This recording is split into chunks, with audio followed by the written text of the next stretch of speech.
जो वायरल हुआ था वही मैं गाती हूँ, जो नेताजी पे हम गाए थे। ठीक है कि कहिया के चलल तू हवाए ललाना,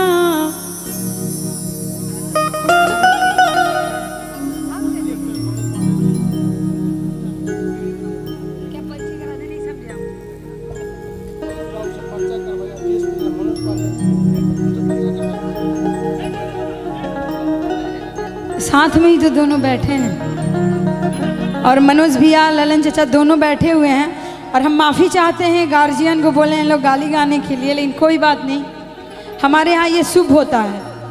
तो आइए कि कहिया के चलल तू हवाए लाला ना भेड़वा, हम माफ़ी चाहते हैं भाई। अतहरा घरवा में, अतहरा घरवा में चोरावा समाइले, आए सिया राम के भजो। अतहरा घरवा में चोरावा समाइले, आए सिया राम के भजो। कहिया के चलल तू हवाए लाला ना भेड़वा,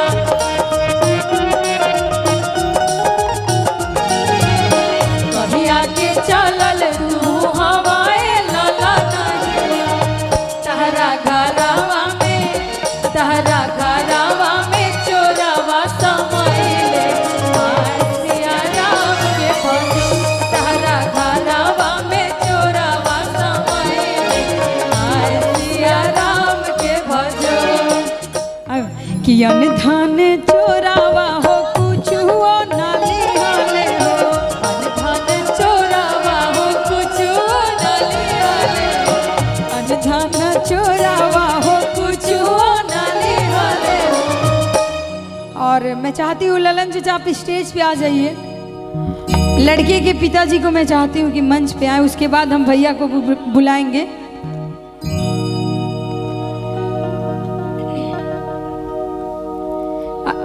ऋषु कि अन धन चोरावा हो कुछ हो ना लिहाले हो, अन धन चोरावा हो कुछ हो ना लिहाले हो, अन धन चोरावा हो कुछ हो ना लिहाले हो। और चाची जी कहाँ हैं?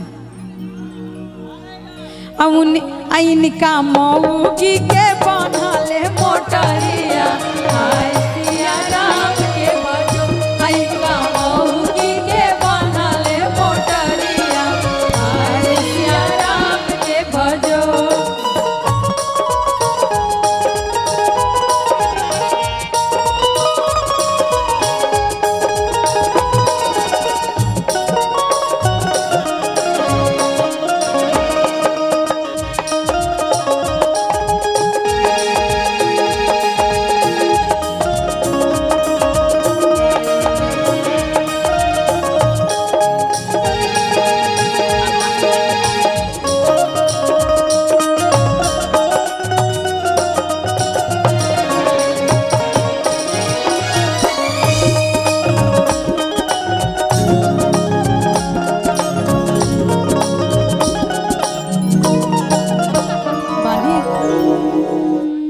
कि बानिया वो निया चोरवा घरे लेके गईले हो, बानिया वो निया चोरवा घरे लेके गईले हो, बानिया वो निया चोरवा घरे लेके गईले हो। आइन का दीदी आके, आइन का दीदी आके बनाले मोटरिया, आए सिया राम के भजो। आइन का बहिन के बनाले मोटरिया, आए सिया राम के भजो।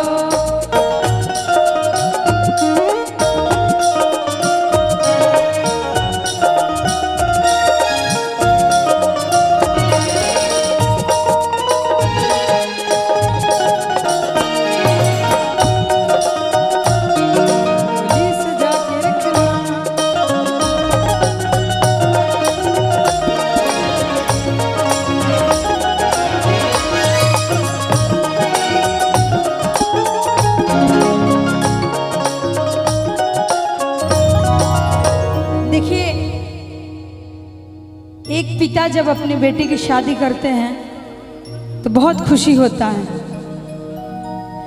और मैं वही जो अभी गीत गाने जा रही हूँ सत्यम भैया पर ही और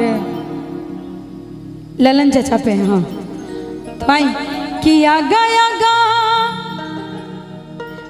लालाना पापा घोड़ा दौड़ा बस हो अपछले सत्यामा दुल्हा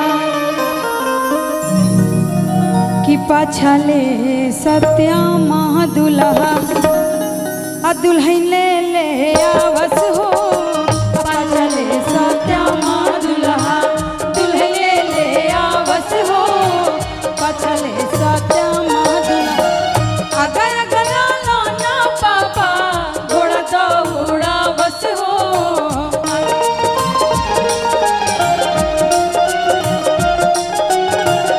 अगर गया पाना पापा घोड़ा दौड़ा बस हो पछले सत्यामा दुल्हा पछले सत्यामा दुल्हा दुल्हे ले आवस हो पछले सत्यामा दुल्हा दुल्हे ले आवस हो पछले सत्यामा दुल्हा।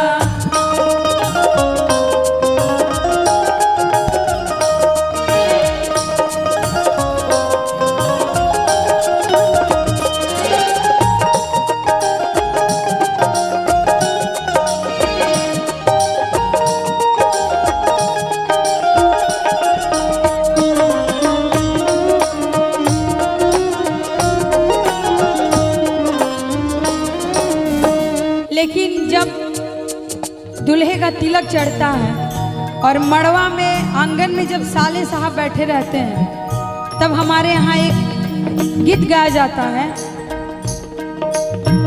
कहिला करार सिकड़ी झुरवो ना लैला हो कहिला करार सिकड़ी झुरवो ना लैला हो कहिला करार सिकड़ी झुरवो ना लैला हो धनी धनी भैया के सरऊ भैया के सरऊ धनी धनी भैया के सरऊ नमवा हंसवला हो धनी धनी भैया के सरऊ नमवा हंसवला हो धनी धनी भैया के सरऊ। अवतार कोई के नौकरिया अवतार कोई के नौकरिया जाके पीन लिहा तू बजरिया कुछ मेरा बढ़िया राजा जी ब्लाउज को करिया रा मसमरा बढ़िया राजा जी ब्लाउज को करिया राजा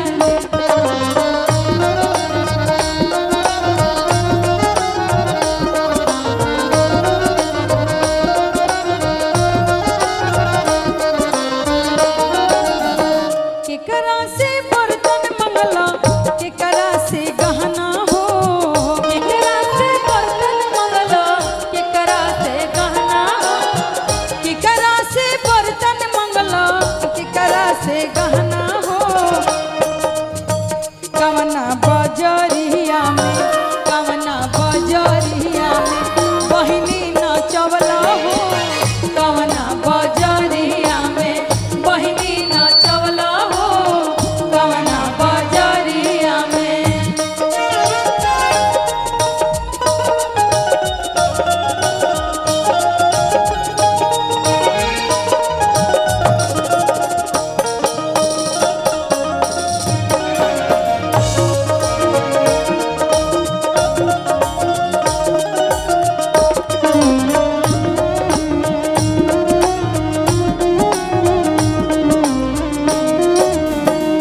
उसके बाद अचानक से बंद क्यों हो जा रहा है?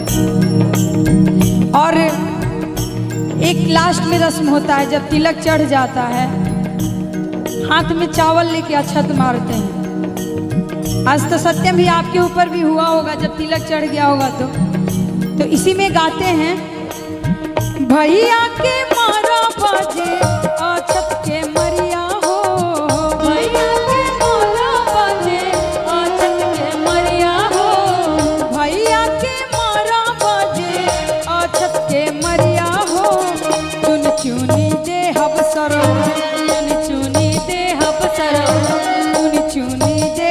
सरऊ तहरा